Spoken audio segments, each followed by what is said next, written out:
few months ago I did a cardboard airplane made out of cereal boxes, the biggest one we have made in this channel, measuring 66 inches of wingspan. If you want to see how I did this airplane from scratch, links are on the screen or in the description of this video. Right now this is a free flight glider, which means that you throw it and it will fly by itself. But today we're going to turn it into an RC airplane, which means that we can control it with our ready control. I'm going to use the same cardboard wings, but I'm going to replace the fuselage. I'm gonna make a new one out of foam board, which is a stronger material. The cardboard fuselage is very weak, so that's why I'm going to replace it with a stronger one. This airplane will be able to fly as any other RC airplane. So let's begin.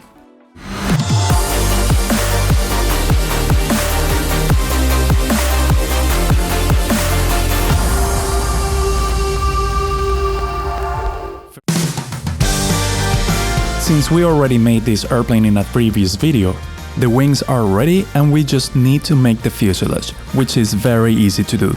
And then we will put the electronics, which is also easy. Here I'm making the new fuselage using foam board. I just cut 3 rectangular panels to make a triangular shaped fuselage.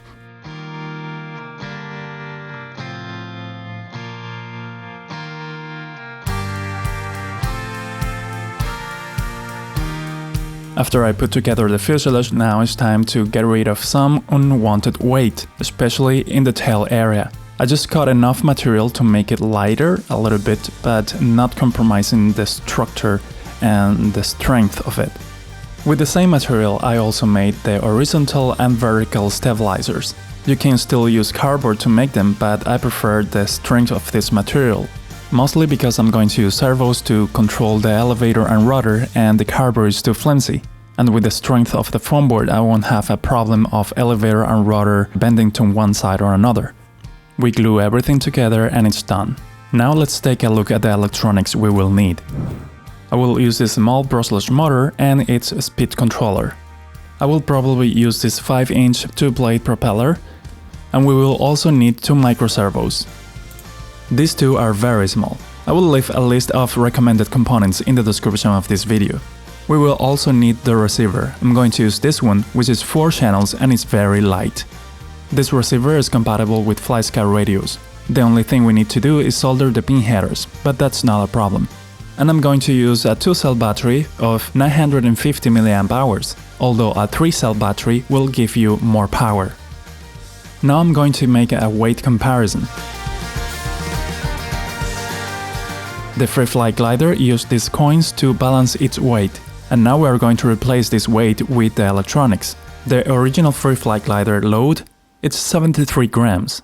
Compared with all the electronics including the battery, it weighs 89 grams, which is 16 grams more. But it is not a problem because the motor will give enough power to lift the whole thing, even if it weighs more than that. Now it's time for me to put all the electronic components together. I'm gonna start soldering the pins on the receiver. You can skip this step if you have a different receiver.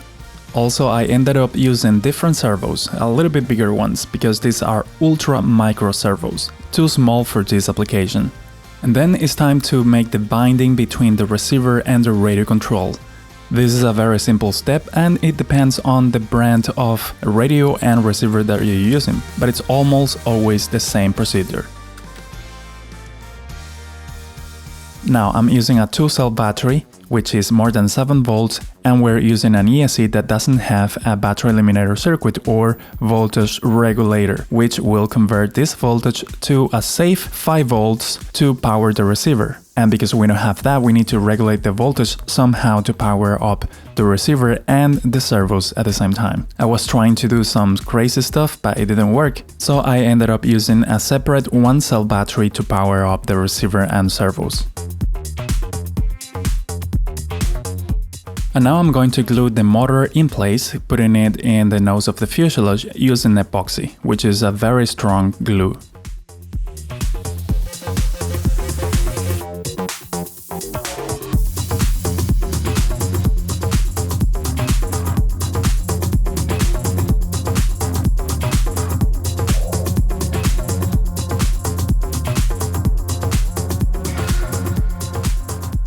Then it is time to put the servos. I just make some markings and then glue them in place.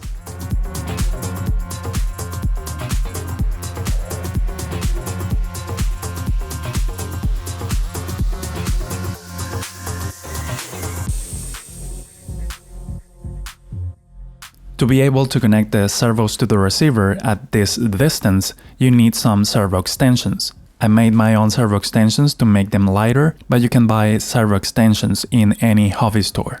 And then we glued the control horn onto the control surfaces to be able to control it with a servo. You can buy these control horns made out of plastic, or you can make one using materials like plastic from an old cart, wood, or similars.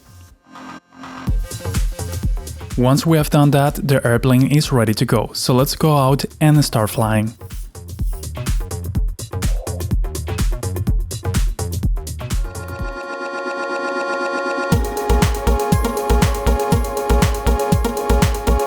I noticed that the 2-cell battery wasn't powerful enough for this airplane.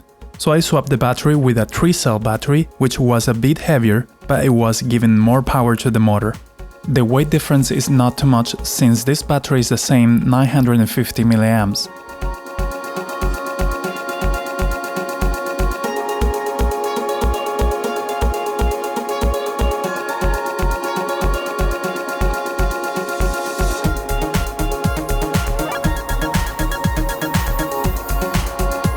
To get even more power from the motor, I changed the propeller to a 3-bladed one. This one has more surface area, and so it will produce more thrust.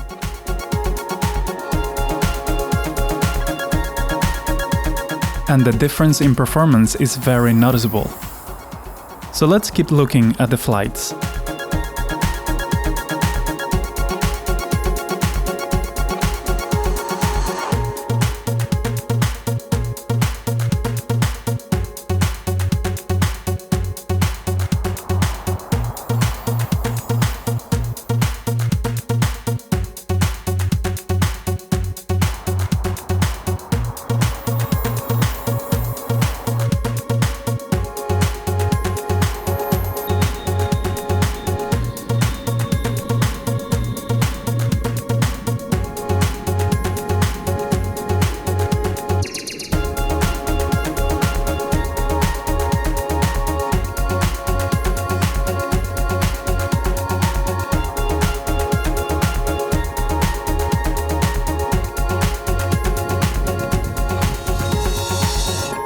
The next day I went to another place to keep flying this airplane.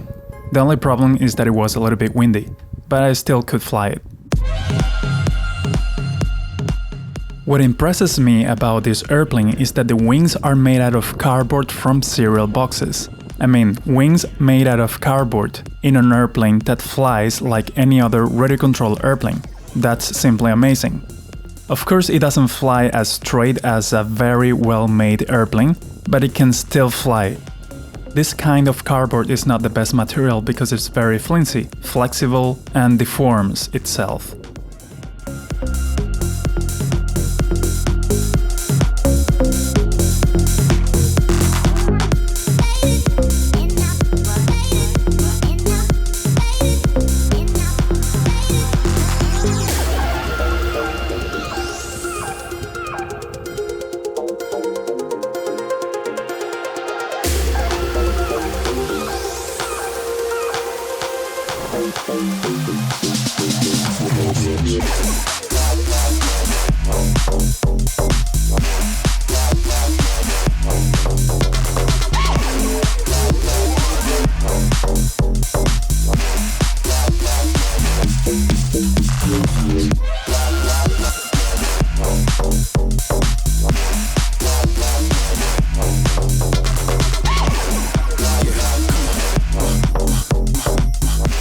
And then I put an FPV camera, because why the heck not?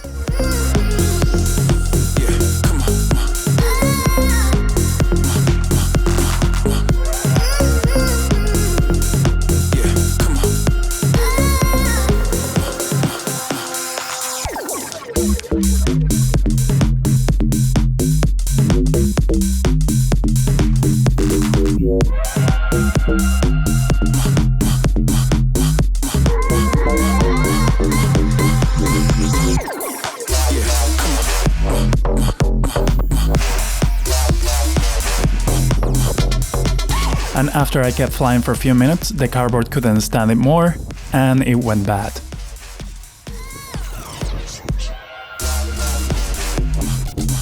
I hope you really liked this video, and if you did, please leave a like and consider subscribing.